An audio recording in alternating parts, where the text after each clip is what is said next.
man.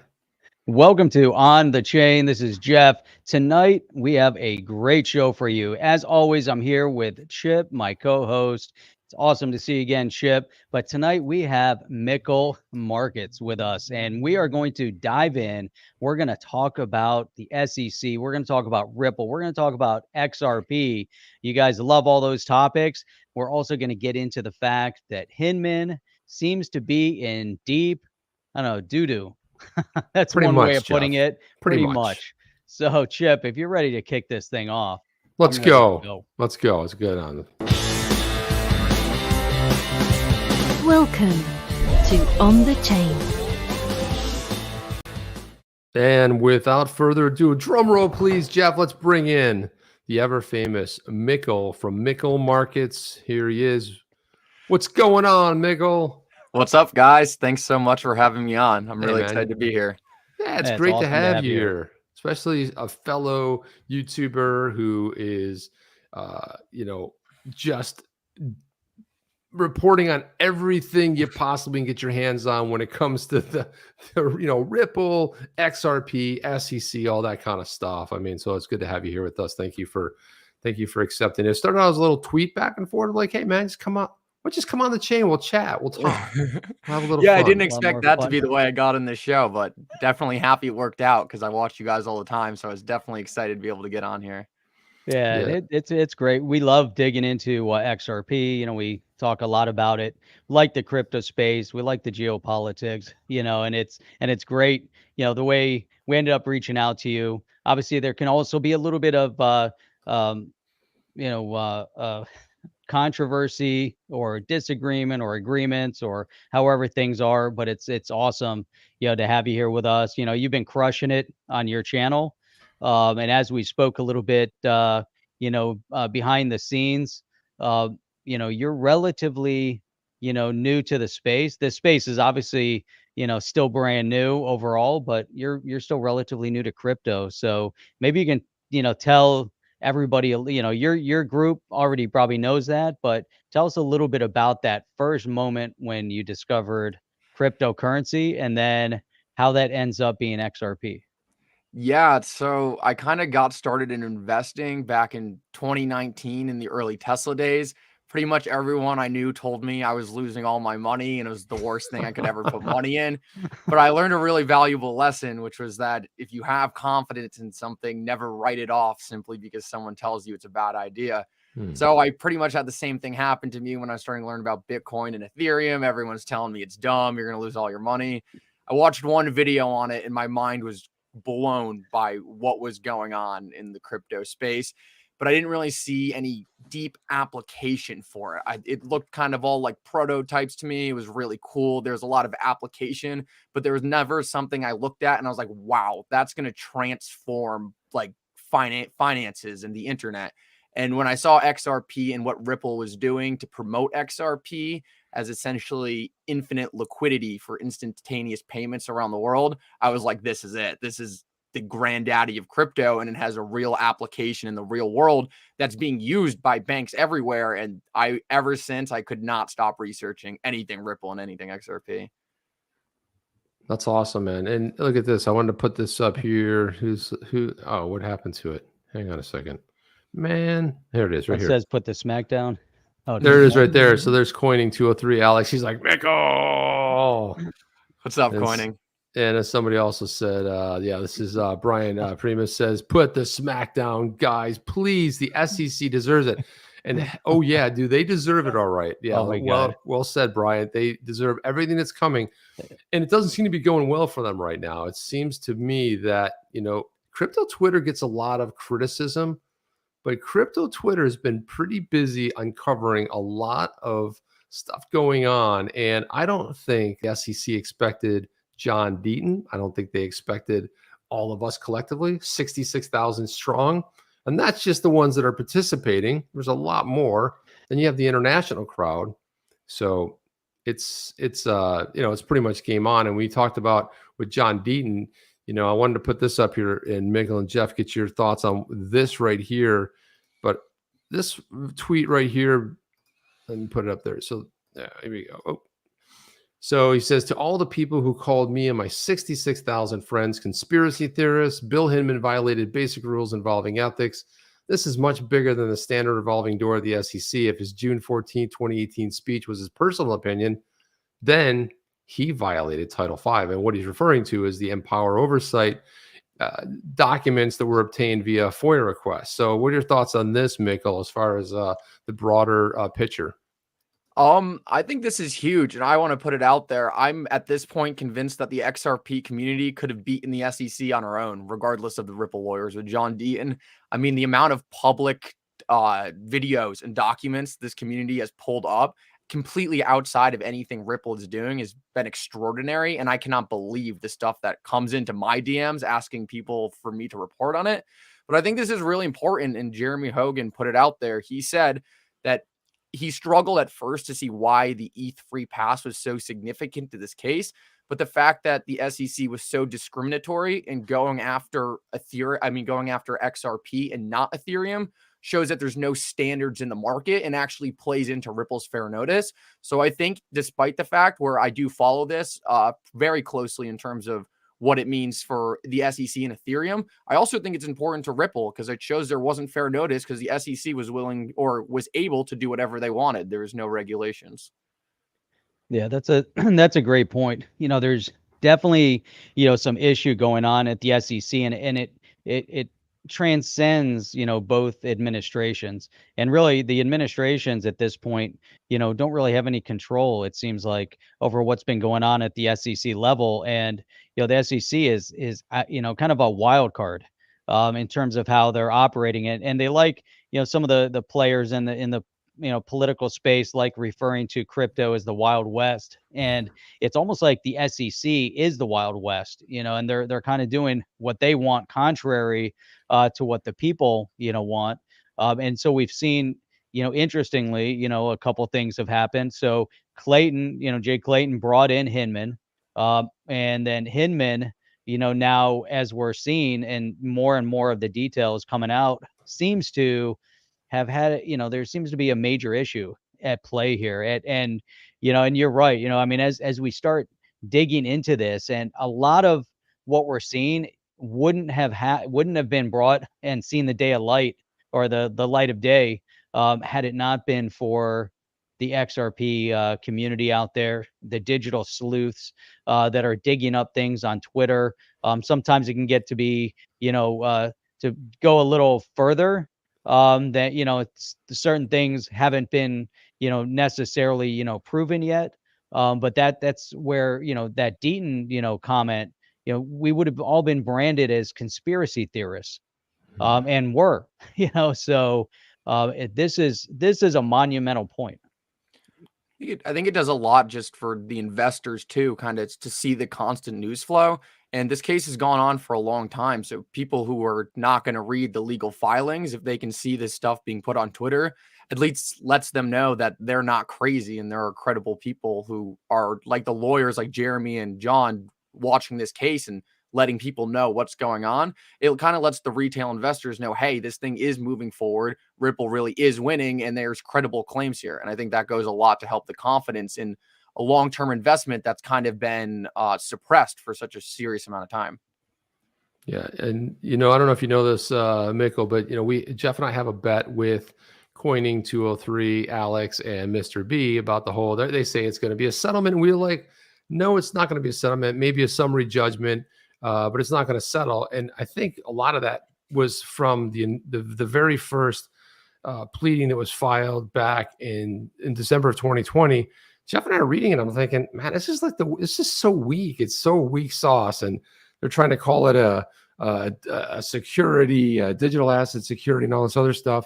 And I think we're closer to the end than we've ever been, which is fantastic because everyone's like, my God, it's going on forever. It'll be delayed forever. No, we're actually we're past the halfway point. I think we can all agree it's probably way past the halfway point going into the back stretch on what's going to happen here. And, something else that was tweeted out today by Jungle Inc. This is a really good point. He says, Director Hinman and VP of Ant Financial, global Ripple competitor, deal makers of the year, Lemming Chen and William Hinman of Simpson Thatcher, criminal financial conflict, SEC protecting communist China's interest. So he's been tweeting a little bit of this. And, it's funny. It's just, if anything at all, it's not a good look. It doesn't smell right. It doesn't exactly feel right. There seems like there's there's a hair out of square here someplace. I think what we really learned here is that the SEC has a price tag, and if you're willing to pay, then you can get them to do what they want. They'll do what you want and follow the money. Yeah, that looks like what happened with the Ripple case, and it looks like what's happening here with the Ant Financial. Yeah, I want to give a quick shout out to Matt Hamilton. Matt's what's with up, us Matt? tonight. What is up, Matt? What's up, Matt? That's awesome. Well, also too, they were also, I believe, Hinman and Clayton both were responsible for taking Alibaba public, the IPO. So I think that was another. So there's like just a lot of weird. I mean, you could sit there and look at it from an exterior. Do we really know 100%? It just doesn't look right. Doesn't smell right. Something seems a little bit off. I would say a lot bit off. And it's funny because it's like there can only be so many coincidences to where it's like, well, that's a coincidence. Well, gee, look, that's a coincidence. And then it's no longer a coincidence, right? It's just like, how many coincidences can you have? I mean, how many do you have in your life? We've had a lot in this case specifically, it seems like. Right? It's been a little odd. Yeah, I thought it was really weird too that he chose to vote against party lines, because I'm pretty sure we do know that he voted against Hester Peirce and Elad Roisman for the lawsuit, which is even weirder because one thing you never see in government really is going against party lines. So that was even more to top it off, because his party looks like they didn't want this lawsuit and he pushed it forward. So that's definitely something to consider. Yeah, and that's a really interesting point, because if we go back to the previous administration and, during those 4 years and even before that, we didn't see much activity against crypto. There wasn't a lot of movement. And that's one of the things that, the three of us were talking a little bit before we got on, and we were, Chip and I were talking about the video that we put together for, and sent over to Congressman Warren Davidson. And during that period of time, 2018, 2019, there wasn't a lot of traction or knowledge in Congress when it came to crypto. And not to say that there is now, they've identified it, they know about it. I won't say that there's a lot of knowledge about it. There's still some, bunch of misinformation that's being passed around the halls of Congress. And I think, though, it's getting better and better. But when we look at what was going on at the SEC, and there always seems to be, kind of there's always these backroom deals, that seem to be going on, and that goes, but it's not just within the SEC, it's outside the SEC, and a lot of these things are being brought to light. The one thing that we're seeing within the SEC is that it's not just the crypto community that's upset, it's also the Wall Street bets and the meme communities, or the stock, communities that you're starting to see a rise up, of so many people connecting through social media saying, hey, this isn't right, and we're not putting up with it. And, what are you seeing out there? You talked about a little bit, you started getting into Tesla, into stock. Are you following any of those other communities as well? I'm pretty in with the Tesla community and also the Palantir community. Palantir is a company that is very, very interesting, and they have a very strong community. I would say I think the Tesla community feels that Elon Musk is kind of above everyone else. And at this point, after his first go around with the SEC, and because of the stock price of Tesla, I just don't think they're that concerned. I think if XRP was sitting at $15 right now, I think the XRP community would be a lot less concerned with this case. Just that's the way it tends to go with emotions. But I just don't think if you go to Gary Gensler's Twitter and you just click on a tweet, it's ugly down there. There's no way. I don't think anyone's happy with what he's doing. And I think it's kind of interesting because Gary has done a bad job. I think everyone can agree to that. But he's not necessarily the one who brought this case. I don't necessarily blame him for not instantly settling it, but he's kind of just letting it play out. Now, he hasn't done anything else good for crypto, so I can't say much about that. But I think this is going to go down as a hallmark case, and it will go down as the Ripple test. And I kind of have always thought in the back of my head, the US really likes to build policy around landmark cases. So is this just supposed to be that landmark case and it has to play out? Because the congressmen were never going to get this right. This way, rather than congressmen getting together and writing some corrupted bills, we're going to have a test that goes through our judicial system and hashed out in the courts. And for me, I'd rather have Ripple being the ones on the other side of this, hashing this out, than a congressman putting through a bill and slipping something in the 18th clause that no one knew about. Wait a minute. Did I just hear you say that? I was like, I got to review this. I got to make sure that I heard this right. He's like, Jeff, let's review the tape. It was like Mickel says, well, yeah, I don't really put the blame on Gensler. But here's the thing about Gensler. Gensler has turned the SEC into cop on the beat with the enforcement pillar talk and all this other stuff. And you're right, he didn't start it, but everybody. Now, here's where I take issue with the Gensler. He comes in and there's a little hoopla. It's like, oh yeah, he taught crypto at MIT. He's gonna be somebody. He's a player. He's one of us. He's coming in. He's going to represent. He's not a John Deaton. He's on the other side of the spectrum. And he comes in cracking that whip with this 120 million in the bank from his previous roles. And he's now going to use this, become Mr. Enforcer. And he's going to use this and leverage this for his next foray into whatever it looks like. Treasury Secretary. He's looking at it as a resume enhancer.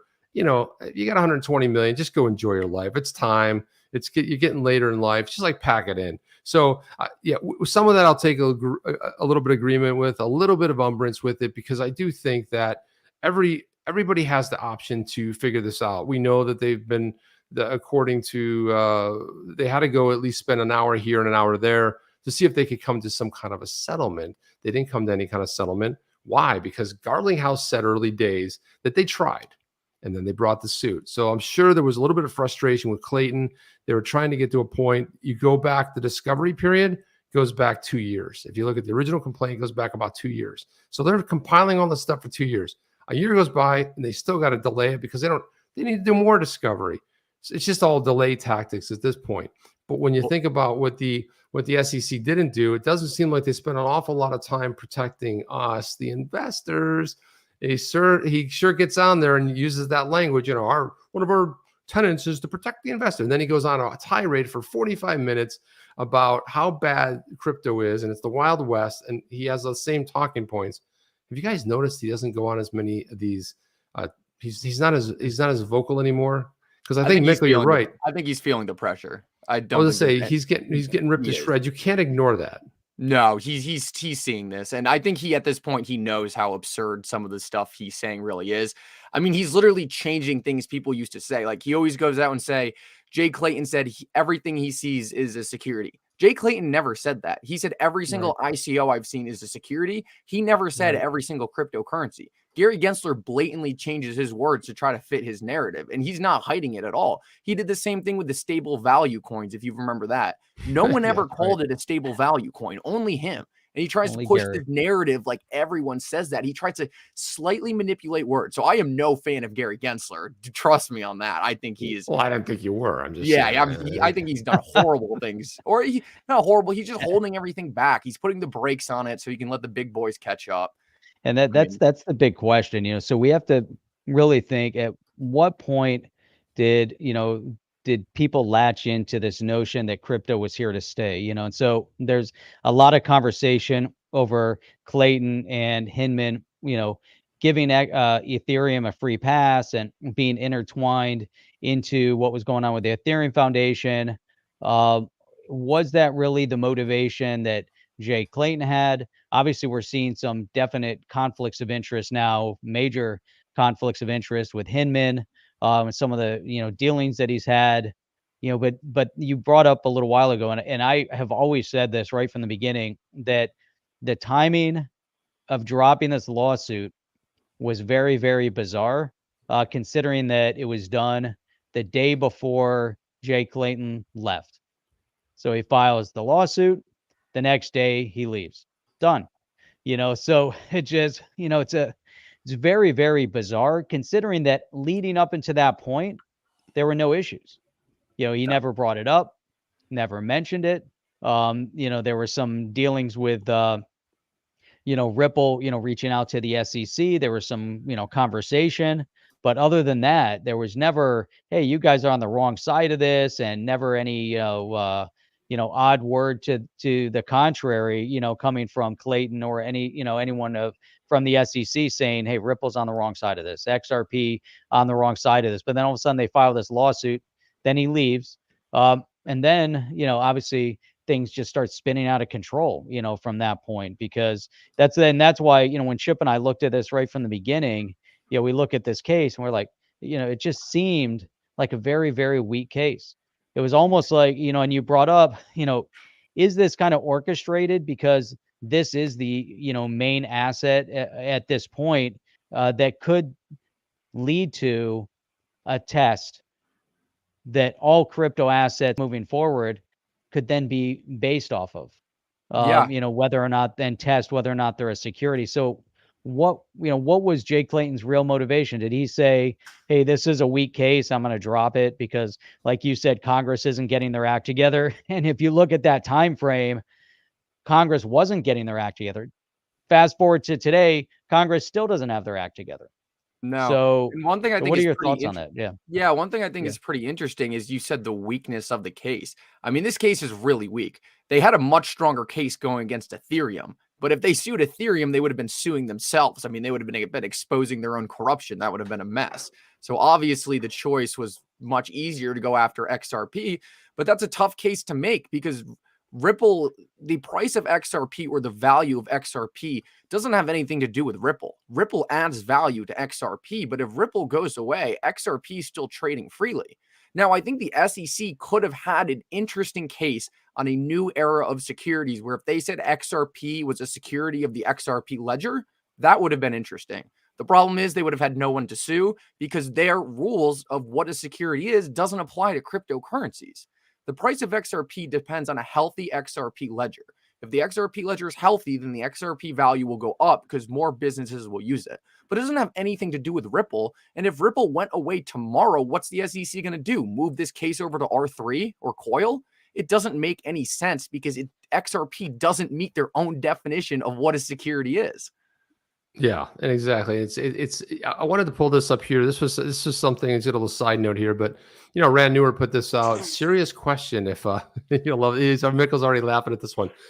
Serious question. If Jack Mallers implements what he presented at Bitcoin 2022 and allows users to send from any fiat currency to any fiat currency with instant finality and no cost, what's the use case for XRP? And then, of course, Matt Hamilton chimed in here. And he's like, well, the people who use it, including those who use it for the exact same thing already for years, now that Mallers is now proposing. And I love this response from Panos. He says, the Lightning Network is centralized and requires parked money / locked liquidity, which is exactly what XRP is solving in this case, which is the whole Nostro Vostro issue, right? And they're like, and if you saw that presentation, he was like, let's look at the beginning of time when the diner's card came out in 1949, and this is and there's never been a payment system. I'm like, just come on, man. I mean, that's really, and then you see XRP has many use cases. What you're referring to is how Ripple uses XRP. There are hundreds of projects now on the XRPL using XRP for payments, DeFi, gaming, NFTs. Mickle, your thoughts on this tweet over here? Well, if you go back to the original tweet, I think it's so ironic that he describes the use case for XRP and then says, what's the use case for XRP? And the Lightning Network is a copycat of Ripple's ODL product. They copied it, and then he's saying, what's the use case for XRP? It's like you're the one who came along and started copying everything. Well, wait a minute. It's not a copy of the ODL. The on-demand, see, the whole thing they lack is the liquidity. You could argue that there's not enough liquidity when you start looking at the bigger picture of all money. The on-demand liquidity is what Ripple brings to the table that nobody's touching right now. That whole idea of liquidity is and liquidity hub for when you're dealing with businesses. I think, and again, they're like dancing around the original intent, and they're trying to make it blow it out of proportion. But still, you still have a centralized network. It's not decentralized. Lightning Network. They built something off of the Lightning Network, and it's just played with all kinds of issues. Jeff, your thoughts? Yeah, I mean, they're really trying, and I'm not gonna, be the one, to knock, Bitcoin only because, Bitcoin has first mover advantage in product in certain companies, can go a long way. But they can also fail, miserably, as we've seen, some of these, big companies like Blockbuster and, the bookstores, and they all had first mover advantage too, and they're gone. But, in a space like this, Bitcoin, if it wasn't for Bitcoin, we wouldn't be where we're at today. It's definitely not the payment solution that they keep making it out to be, whether it's going to be Lightning or otherwise. And so we really have to look at these assets and understand the fundamental nature of what the asset represents, because they're not all equal. Ethereum, obviously, we know isn't the great purchasing solution with all the massive gas fees. Bitcoin, same thing. It's relatively slow and can be costly. Doesn't move with the transaction speed that XRP does. Obviously with XRP has a very specific use case, as does XLM and many of the others. And personally, I don't think there's anything wrong with that. Why not have a use case? Why not stick to the use case? And they get kind of crazy, but then you have the Bitcoin maximalists that are going to hyper emphasize the Lightning Network. It's also peer-to-peer too. So there might be some with issues with custody with Lightning, the way it can go from one person to another person. There's some other potential issues. Mickle, any other follow-up thoughts on this? Yeah, just what I was talking about before. When I meant the Lightning Network was a copy of Ripple's ODL, I just meant because they're going from fiat to Bitcoin back to fiat in the same way as ODL is using the. Well, you mean the XRPL? The XRP ledger does that. Yeah. Is what you meant to say. Yeah, I understand where you're going with that now. Yeah. But no, I just think it's funny that centralization is such a big issue for the Bitcoin community until it comes to the fact that their network can't scale. And then suddenly, it can be centralized if it helps us scale. Right. Which shows the hypocrisy of it. It's like if Jack Mallers decided that he didn't want to do business with Apple, which no reason he wouldn't, but if he didn't, it's under Strike's control. And Strike is a business. They are selling software. This isn't decentralized at all. It's the same thing as Venmo, just with a new back end on it. I don't see what it fixes. Yeah, somebody, Mr. Wolf said Rand Neuer is the one to try to cover the fact he spread the Apple rumors about Jack Mallers. So, well, what about this, Jeff? Maybe you guys listen. And again, we don't knock Bitcoin here. I mean, if Bitcoin dug the well for all that's going on right now, and I'm just talking about the hypocrisy of some of the people who are touting this as the next great thing. And Matt Hamilton so eloquently pointed out, like, well, yeah, this happened 10 years ago. So it's not anything new, but this is kind of interesting. What do you guys think about this? The Bitcoin bull, there was a giant sculpture over at the Bitcoin 2022 here in Miami. And somebody pointed this out, that the Bitcoin bull has no balls. Okay. So it's like, you see, like, this is the one on Wall Street, that's the bull on Wall Street. And this is the one from behind. And you can just see, so there were all kind of funny comments like, well, it's a robot. But this one here, look at this. The artist stated the goal was to make it gender neutral. A gender neutral icon is a fine idea up into a certain point of realism. The bull has moved way past that threshold. It's not gender neutral. It's castrated.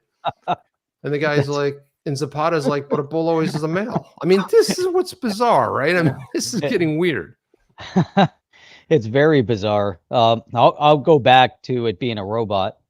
But if you're going to make a representation of it, a bull is a bull. I mean, someone built some mock-ups. They're helping out there. So there's some other things going on right there. He's trying to help it out. I thought the bull was cool though. I thought the bull was a good design. I thought they did a good job with it. I won't comment on its genitals. Well, somebody else put that, and they put the XRP logo on there. I don't know. I could find that, but it's somewhere in there as well. People are missing its balls. People are really crafty, but I thought that was pretty funny. That they'll bring up anything at this point. I mean, it's nothing is off limits. Here's the thing. As we move into this space, and we're starting to see expansion, rapidly, and we're starting to see governments gravitating one way or the other, and obviously. We're seeing a lot of crazy things happening in the world today, with the wars and all sorts of other controversy. And we're starting to see what, sanctions can do to a country. We can see what a country can do as a reaction to sanctions. And then we have, countries like El Salvador that has been embracing Bitcoin, and there's a lot of conversation they? over what's that? Of course. Well, so, but here's the thing, as we start getting into it, I do believe that, countries and individuals and companies, as we start expanding this space, Bitcoin becomes synonymous with the crypto space at large. And, I always believe, if you think back to how people get into the crypto space, it always seems to have followed a very similar progression, right? They started in Bitcoin, they moved to Ethereum, then they said there's got to be something else better out there, and they found XRP. That's how it was, for many people. Others have kind of navigated throughout it. So I look at, the conversations on a global scale when they start referencing Bitcoin or Ethereum, or they start looking at other assets. I think it's a great thing, because eventually that then moves to the space at large, and they find, assets like XRP. Mickle, I wanted to get some of your commentary on that, and see what your thoughts are. Oh, yeah. I mean, I'm a huge fan of Bitcoin. I don't like when the direction starts going that proof of work is the only way to have a consensus algorithm.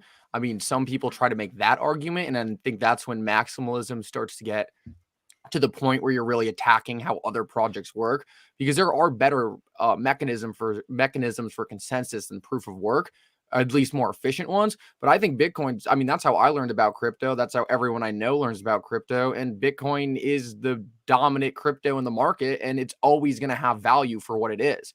I just don't necessarily agree with trying to spin it into something it's not. I feel like you're almost trying to like turn it into something that, unless you fundamentally change the way Bitcoin works, I don't see how it's ever going to become what a lot of Bitcoiners are expecting it to be. So I think once you try to stick it into the Lightning Network, I just think you're adding all these crazy layers onto it where you're kind of getting away from the whole purpose of what Bitcoin was. It's like, accept it for what it is. Stop trying to turn it into something else.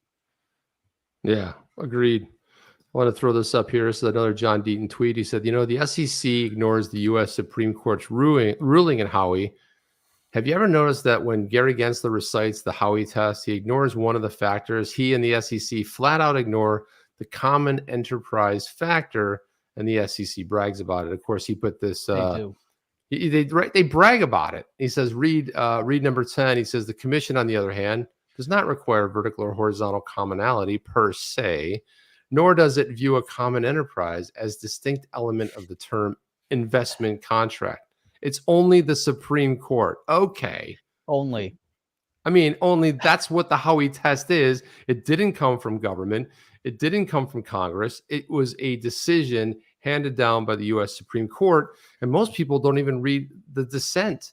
The dissent on it was, okay, yeah, there were a lot of participants in it, but some people went in and they worked their own plot of land. So it wasn't exclusively that they were going to go and sell the oranges from your plot of land, grow the oranges, and then give you the money. No, because other people went and did that. That was one of the dissent by one of the Supreme Court justices, and the whole thing. And as John Deaton always points out, the oranges were not the security. It was the investment scheme and how it was packaged. And that is a really great analogy, because XRP is not the security. And what they're trying to say is that everybody out here who's ever purchased it, whether you purchased it on exchange, secondary market, whatever, that you were basically waiting for what Ripple was going to do to advance that. And you were waiting on what their efforts were. So the efforts of others is what we were waiting on. It just doesn't make any sense. Like the other day, I wanted to buy an XRPL project, the Reaper. They're a great project. I didn't buy that XRP. I bought it to buy Reaper token. It had nothing to do with Ripple. None of that had to do with Ripple. So that's why they're trying to get rid of it. It blows up their argument. If Ripple was to dissolve their company and Mickle Market started the leading software provider to use XRP for cross-border payments, would it then become a security of me? They can't just move this status around. But the reason why you have to make up all these crazy scenarios is because it doesn't fit into the framework of what a security is. That's why they're trying to change the rules, and it's so obvious. Hey, you guys heard it here first. Mickle Markets payment solution. I love it, man. Yeah, we have this on our website. XRP3. XRP throw. No, no, No, don't bring that up. Don't go there, man. You have so we have this on the website. If you own a security, it gives you ownership of a company. If Ripple goes away, XRP will continue trading. That's a Garlinghouse quote. And it's exactly what you said, Mickle. It's spot on. It's exactly the fact that they always go against that conversation. And what John Deaton pointed out too is the holes in that theory where everybody was polled, and most of the people that ended up buying XRP didn't even know what Ripple was. I mean, yeah, I know at one point they named it Ripple, the coin, which is why we still have the confusion on CNBC. They still can't get that right. And they still put up Litecoin, which is just bizarre to me. There's so many other things going on in crypto. And it's always like Bitcoin, Litecoin. And if they're talking about XRP, it'd be XRP. It's a weird thing. It's weird. Every time we see, something on the media, when they get up on the news, they always talk, it's Bitcoin, Ethereum, Litecoin. Why is Litecoin? Those are the three they still put that up. The Litecoin, when Deaton was on the other day, when you go through it, the three assets that they put up on the screen, Bitcoin, Ethereum, Litecoin. It's almost like they have the old graphics from back in 2017, 2018, when there was a ton of reference. And it's interesting I think they're just and then it was slow to XRP. update their knowledge. Yeah, that's it. And the knowledge they base don't is realize old. there's Legacy knowledge base. legacy knowledge base. It's hard to upgrade that sometimes. So here's one, kind of goes back to what we were talking about before, but Matt Hamilton had posted this. Said, Lightning only works by compromising on all the features that make Bitcoin interesting and unique in the first place, which incidentally is also one of the things that Congressman Warren Davidson had been pointing out regarding Bitcoin, that, with the proof of work and, all those good things. So right. And I mean, he I think where he derailed the conversation when he says they're trying to ban Bitcoin. The thing is remember he was talking with about Larson's tweet, and he was saying, Larson wanted to, and again, this is the other part where, why do you want to mess with Bitcoin? Bitcoin is the first. It's the original. Satoshi Nakamoto. I mean, you don't have to mess with the original formula. You can bend it and twist it and view it the way you want. But there's no reason. At least I don't see. I don't know. Mickle, maybe you feel differently, but I know Jeff doesn't. But why does everybody want to change Bitcoin? In moving away from proof of work to something else? Yeah. Well, I certainly don't think it's bad to have the conversation, because if you can find a better way to do consensus, do it. I don't think it should be changed, honestly, unless there was some existential threat in which governments were really going after the energy consumption. But I think if they do, then it's good to have a backup plan. So I don't think it should change, but does it hurt to come up with some other ideas for how you could do consensus without using the amount of electricity as like nations? Like, I think it's good to have a backup plan. I certainly don't think talking about it is a bad idea. At the end of the day, it's a decentralized network, and that's what they brag about so much. So I don't see why talking about it's such a big deal. No single person is going to change it anyway. True. That's right. Yep. Exactly. Which brings us back to the insanity of the SEC and how, government has been responding to things, and so that, I think, we're at an interesting point in time, right? I saw that with the Litecoin. How else are you gonna? That's a good point. It was funny. Hodl, where's Hodl was saying, he said, "What is Litecoin?" Yeah, That's and funny. then you had Matt Hamilton, Litecoin. How else are you going to buy UFC T-shirts? That's a good point. Yeah, how else would you do that? Oh, it's great. It's really great. I mean, so right now we're kind of at a turning point, because as this case, is percolating, the SEC v. Ripple case is more foundational than most within government have probably acknowledged or probably realize. But we've also seen some really interesting things happen over the past year. One of them was the infrastructure bill that they were trying to pass through Senate, and that bill got hung up for 3 days because of the fact that the crypto community spoke out, aggressively, meaning that they were ringing senators' phones off the hook. I think there were over 40,000 calls that came into one line, so there were just like thousands and thousands and thousands of phone calls, and it tied that up.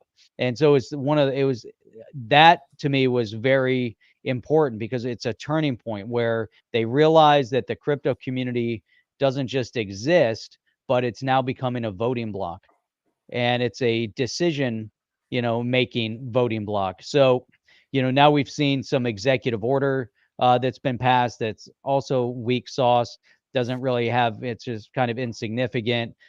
We still have, Janet Yellen out there pontificating. We've got Elizabeth Warren saying, her, throwing in her 2 cents. They don't get it, they won't get it. Congress dragging their feet. But right now, this case to me is representative of what the direction, of the crypto community at large. And, and so with that, we're seeing what John Deaton is doing, is bringing together the crypto community, which primarily the XRP community. So 66,000 people strong on a global scale because it's international. But this is also the first time in history. So what we saw with the infrastructure bill, probably the first time in history that a community has been so outspoken like that. Oh, yeah, That's not a yeah. lobby backed group. And now XRP is the same thing. So 66,000 people strong, that thousands of people trying to tune in to the court case and being, they want to be on the phone when there's a court. The SEC now is also seeing the strength within the crypto community. So there's so much meaning to what's happening right now. Goes back to someone had asked a question here, and get your feedback on this. But this was XRP Boom said, can we talk about the SEC wanting to take this case to trial? So then it all goes back to that initial premise. Why then? Why was this case brought in front of Congress at that moment in time, as we're going into this new administration that could take very negative action against cryptocurrency at large because of the direction they're, we see them moving in with the executive order and the infrastructure bill, and they want to cram it, they want to shut it down, and it's for a nefarious purpose. This case seems to be highlighting all this significance and critical elements of crypto. Yeah, well, to address that comment, I don't see this case going to trial. I think even if the SEC or Ripple are saying that, I think you have to realize that this is such a high-level strategy game between these two parties. They're probably, the last thing they're doing is probably giving their strategy and putting it in a news article. I think it's very likely right now that the SEC is incentivized to settle this thing. They clearly do not want to create clarity in this market because that takes away their power. Right now, they feel like they can go after whatever project or company they want. As soon as there's clarity, their power is going to be limited because it's very obvious most of these things are not securities. With that said, though, and this can go to your bet with coining, I think Ripple is incentivized to go to summary judgment because at this point, they've already been dealing with this thing. I have seen Ripple like mentions of this all the way back from 2018, and I know that's when the investigations start. They want to end this thing, and they want to end it with summary judgment. So I think the SEC is really going to have to offer something really good to Ripple for them not to take the summary judgment. In terms of a trial, I don't see what that does for either side. I think the Brad Garlinghouse and Chris Larson case, Jeremy Hogan said that could go to trial, but I see that really getting thrown out once we get the fact that XRP is not a security, because then what did Brad and Chris really do wrong? So I don't really see this going to trial. Obviously, anything can happen, but I don't see how it really incentivizes, and either side is incentivized to do it. Like Ripple wants this over. They can probably get most of it done in summary judgment. And the SEC is getting some bad PR from this thing. They obviously have to have a bunch of their legal team tied up on this. I don't see why it would do that. But of course, who knows? Gary Gensler is on the record saying that he believes this exact case. He literally said it back in 2018. He thinks this is going to go to the Supreme Court. So if he wants to go to the Supreme Court, maybe it does. I don't see why I'd have to get there. I think the U.S. is desperate to get a crypto strategy going. And I think Ripple and XRP is the U.S.'s best crypto strategy. They're just hurting themselves right now. It could be a summary judgment. However, if we review and we go, what would the SEC be willing to do to offer some type of a settlement, an olive branch? Well, we know Garlinghouse already said if it doesn't include today's XRP is not a security. That goes against everything Gary Gensler is and stands about, wants to build his pillar of enforcement upon, his whole empire upon this. So that's where I don't quite necessarily agree with that. I do think summary judgment makes a lot of sense, but the whole idea of the fair defense notice is the strongest thing they have. Wait a minute. We went in and talked to them. The Ripple went and talked to the SEC every time they wanted to do something. The MoneyGram deal, every big thing, they went and talked to them. And so you're telling me that 8 years later, they finally, oh, wait a minute, it could be a security. So that's where the whole story falls a little bit. And that's where I don't believe that the SEC is willing to do that. Now, would I love it? I would. Would I love to lose the bet on that, Mickle? And because they, what you said is absolutely what happens. They say, okay, we can't have this go to summary judgment. We can't have it go to trial. We'll come out and say today's XRP is not a security. Okay, we just gave clarity to only digital asset, period, outside of Bitcoin. Would I love that to happen? Absolutely. Would I love to lose the bet over that? It would be worth it. I just don't think, given what we've seen coming out of from Gensler, and now these new, if you look at who some of the new commissioners installed are, who are lockstep with Gensler more so than they're against what Gensler is. And you just do a little bit of digging in their backgrounds, you know exactly who they are. They're digging, they're going to be right on that. So the majority of the crew is probably not going to come out and say that. Would I love it? I would. But I also think too, if we go back to if it does go to trial, fair notice. I mean, they're going to pull out all the stops. We met with you 100 times. We talked to you this many times. You've never mentioned it to us. And then there's that magic supposed email going around where they may have said in some email communication that XRP wasn't a security. I don't know about that. I know that that's a possibility. But I mean, look, I think we'd all be super happy if this thing ended and we knew that XRP got some clarity. In other words, today's XRP. You could argue that prior to Ripple not running all of the nodes, maybe you could have take some issue with that. But today's XRP, they're running 6-7% of the nodes. They can't even, when it comes to releasing the escrow, you got to have the validator nodes vote on it. You need consensus. You need 80% to say yes. So given all that, I would welcome any positive outcome of this, even if it meant losing the bet. So could I say one thing on that? My only logic on that, and as I did talk to Jeremy Hogan about this, is from what I understand, a settlement most likely would only create clarity for XRP and no other tokens. And summary judgment would create essentially a scenario where every single token can use it as legal precedent. So my thinking would be, if the SEC really didn't want to put any clarity out there and already understood that things were going to go very badly for them at summary judgment, they would be heavily incentivized to settle the case before summary judgment, so they didn't give the rest of the crypto industry the legal case that they could use to then fight the SEC. So it'd be the SEC saying, look, we're going to keep everything on the inside. We're not going to put any information out there for the public. XRP, you're good to go. We told you that's the case there. But like I said, that's just my back of the napkin thought right there. And so the issue with settlement and then the SEC coming in to settle now, because the SEC loses cases. They just don't advertise that they lose cases. I don't see, with Gary Gensler at the helm, and based on everything that he's said thus far, that he's the type of guy that's going to back down, and he's going to try to fight this thing, because he firmly believes that he's on the right side of history with this.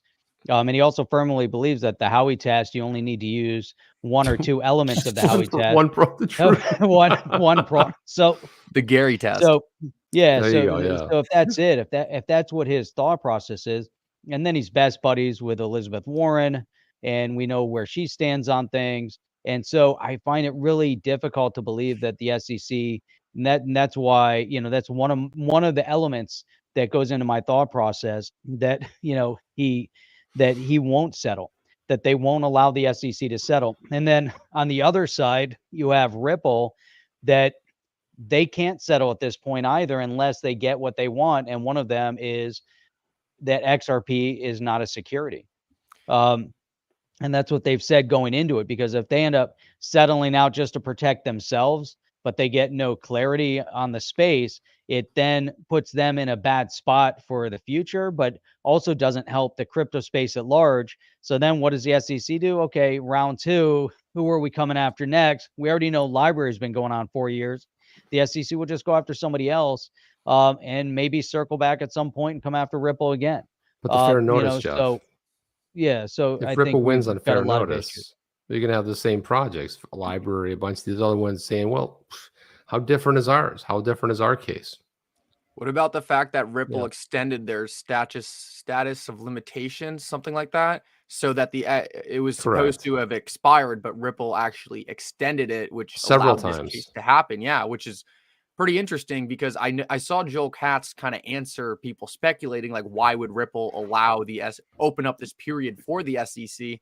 He kind of said they assumed if you cooperated, then it might make it so they didn't come after you. Like, hey, we'll let you keep looking around, but maybe since we're, I do something for you, do something for me. Looks like the SEC kind of slammed the door on that one, but I thought that was a pretty interesting development. Well, look at Gary Gensler. It's like his famous line is, "Come in, talk to us, have some tea.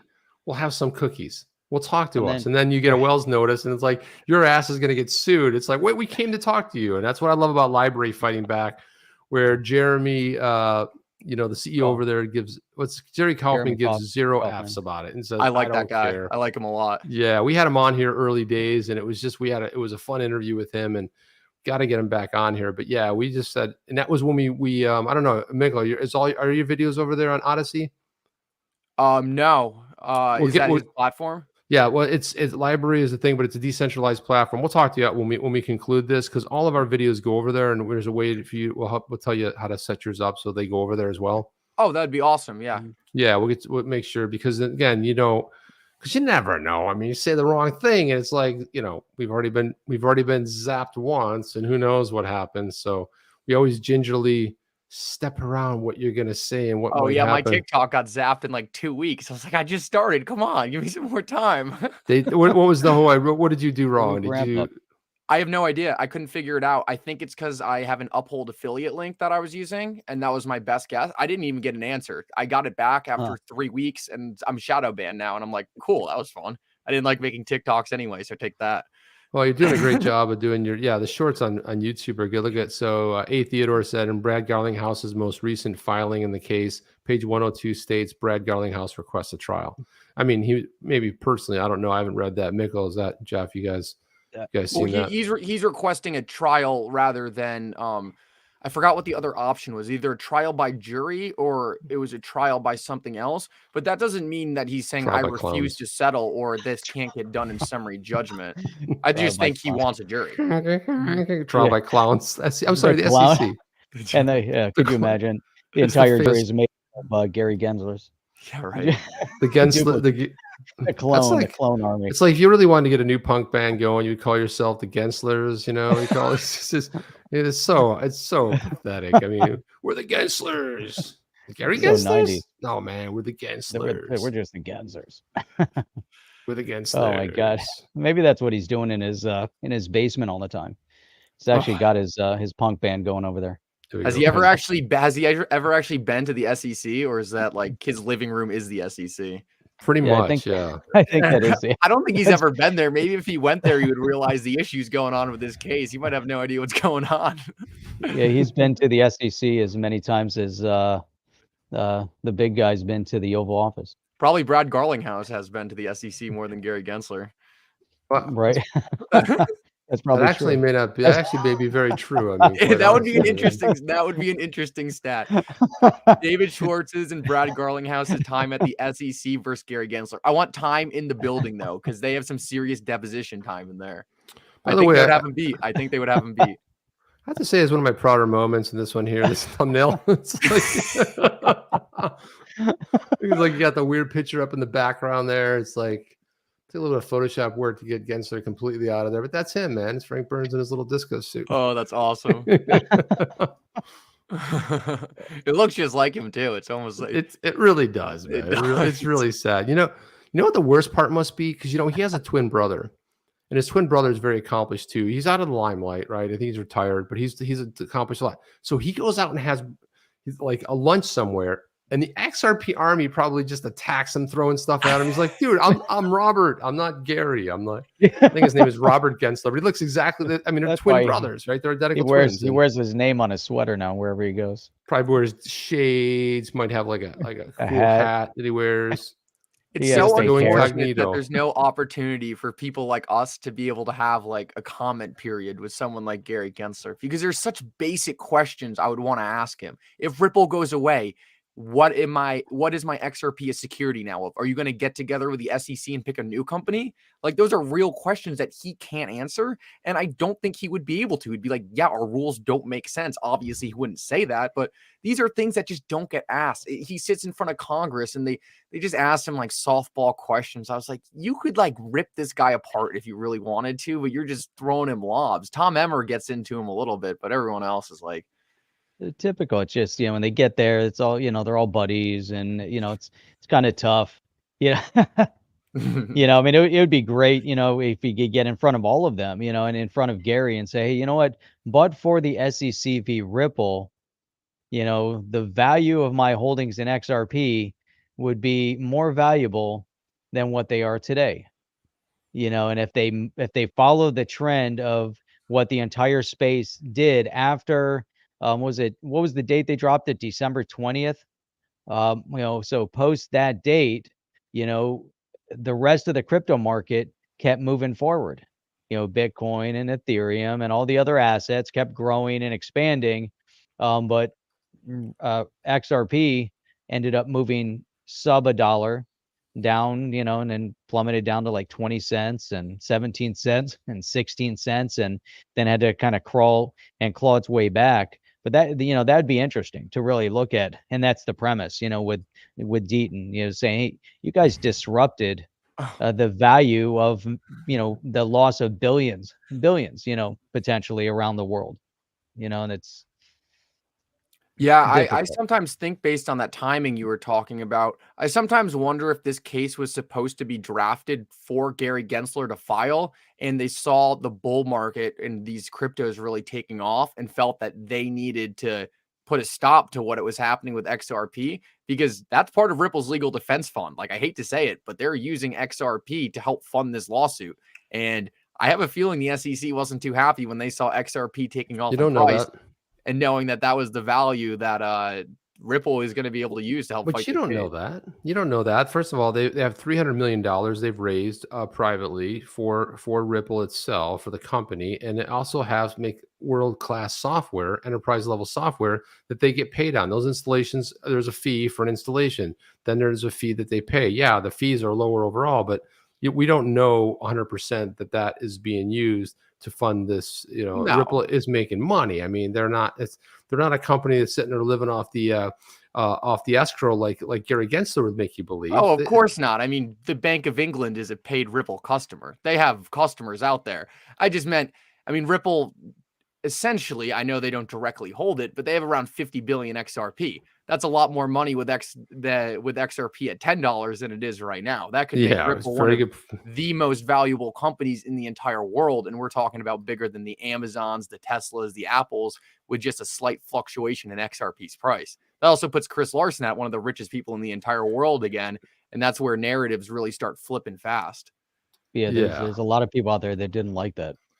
Hey, anyway, guys, look at the time. My God, how does it go by so quick? Here we are talking. Here we are talking for an hour, but I just wanted to, Mick, I want to give you the last word. Really appreciate you coming on the chain tonight. It was a pleasure having you here. Love your insights. And again, if you guys aren't following Mickle Markets, go down there inside the comments. There's a link to his follow him on Twitter, and also follow him on YouTube.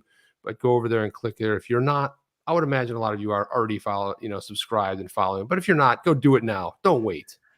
Yeah, well, thank you guys so much for having me on. This was a lot of fun. I would say the only last closing thought is tomorrow we're going to have a big filing. The SEC has to answer over 700 questions posed by Ripple. So keep your eye out for that. I think we're going to get a lot of insight to what the SEC is saying and what they're trying to arguing. And I think it's going to be a interesting thing to track. So if you want to see my analysis, check it out at Markets Mickle.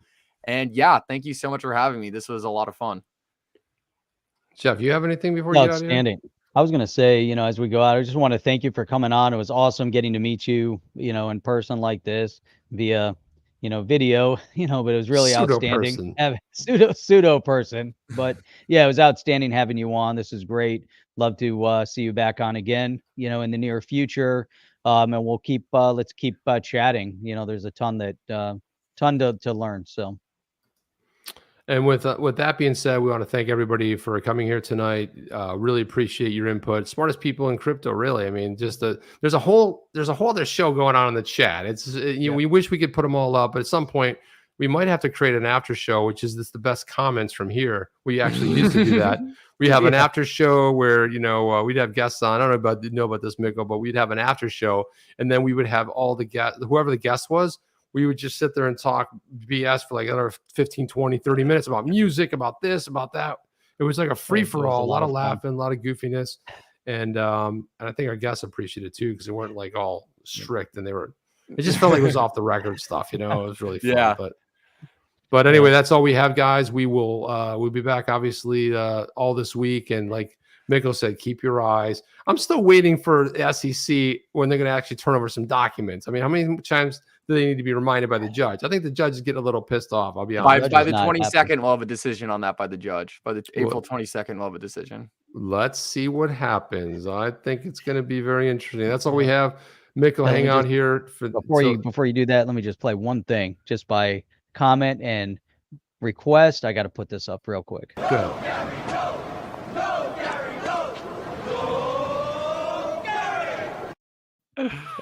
Jesus, that's so ridiculous. Every time I see that, it becomes more ridiculous. Go, Gary, go.